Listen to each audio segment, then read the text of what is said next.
এই কাগজের নোটগুলোর কাছে প্রত্যেকটা মানুষ হেরে যায়। এই নোটগুলো পারে একটা মানুষের জীবনকে বাঁচিয়ে দিতে, এই নোটগুলো পারে একটা মানুষের জীবনকে কেড়ে নিতে। কি আজব, তাই না? এই নোটগুলো পারে আপনার রক্তের সম্পর্কগুলোকে অনেক দূরে নিয়ে যেতে এবং যাদেরকে আপনি কখনো দেখেননি, চিনেন না, তাকেও আপনার অনেক আপন করে দিবে এই নোটগুলো। এগুলো সবকিছুই টাকার পাওয়ার। আসসালামু আলাইকুম, হ্যালো এভরিওয়ান, কেমন আছেন সবাই? আই হোপ সবাই ভালো আছেন। আমিও আলহামদুলিল্লাহ অনেক ভালো আছি। এই পৃথিবীতে আসার মোটামুটি সিরিয়াল কিন্তু সবারই থাকে, কিন্তু এই পৃথিবী থেকে আমরা কে কখন চলে যাব সে সিরিয়াল কখনোই থাকে না। আজকে আমাদের লালটু আমাদের ছেড়ে অনেক দূরে চলে যাবে, কিন্তু আমরা কখনো ভাবতেই পারিনি যে আমাদের লালটু আমাদেরকে এভাবে ছেড়ে চলে যাবে। আজকে যে লালটুকে এভাবে বিক্রি করে দিবে তা আমরা কেউ কখনো আগে জানতাম না এবং কখনো ভাবতেও পারিনি যে আজকে এভাবে হঠাৎ করে এসে লালটুকে নিয়ে যাবে। এটা আসলে কল্পনার বাহিরে ছিল।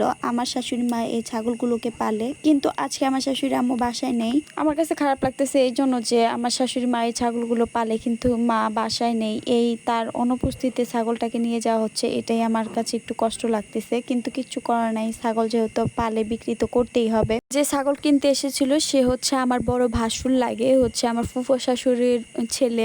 বংশের ভিতরে সবচেয়ে বড় ছেলে উনি। তো উনি জানতো যে আমরা ছাগল পালি, এই জন্য আমাদের বাসায় আসছে কেনার জন্য। ওরা দুই ভাই ছিল, অনেক ছোটবেলায় আমাদের বাসায় নিয়ে আসা হয়েছিল। ওরা যখন দুধ খায় ওর মায়ের, ঘাস খাওয়া শিখেনি, তখন আমরা অনেক ফিটারে ভরে ভরে দুইজনকেই দুধ খাওয়াইতাম।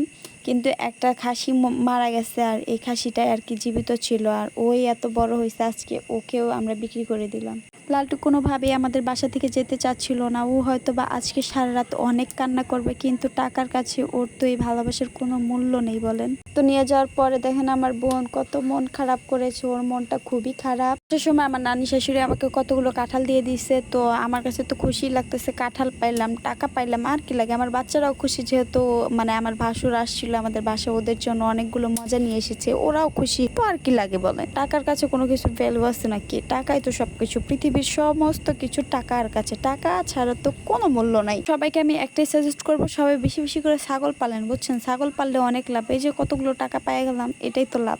কি আর লাগে বলেন? ঘাস খাওয়াইবেন আর সারাদিন একটু ছাগলের পিছে পিছে দৌড়াইবেন, এটাই যথেষ্ট টাকা ইনকাম করার জন্য। আর কিচ্ছু লাগে না, বিশ্বাস করেন। আজকে থেকে সবাই বেশি বেশি করে ছাগল কিনে ফেলেন এবং টাকা ইনকাম করার জন্য আপনি একটা ভালো একটা রাস্তা বের করে নেন। দৌড়ে দৌড়ে টাকা ইনকাম করবেন, আপনার ভুঁড়িও কমবে, টাকাও বাড়বে। মানে এর চেয়ে বড় সুযোগ আর কি পাবেন বলেন? তো আমি খুশিতেই মনে করেন যে টাকা পাইছি, সেই খুশিতে আর কি দেখতেছিলাম কি কি খাওয়া যায়। তো গাছের এই যে একটা পেয়ারা পারলাম, এবং বিশ্বাস করেন ভাই পেয়ারাটা এত মজা ছিল। আর একটা বিজনেস প্ল্যান আপনাদের বলে দিই, এই যে পেয়ারাটা দেখতেছেন, এরকম একটা পেয়ারা গাছ যদি আপনি লাগাইতে পারেন, বিশ্বাস করেন পেয়ারা বিক্রি করে আপনি লাখপতি হয়ে যাবেন। এত মজা, এত মজা এই পেয়ারাটা, যে একবার খাইবে সে বারবার আপনার কাছ থেকে পেয়ারা কিনবে।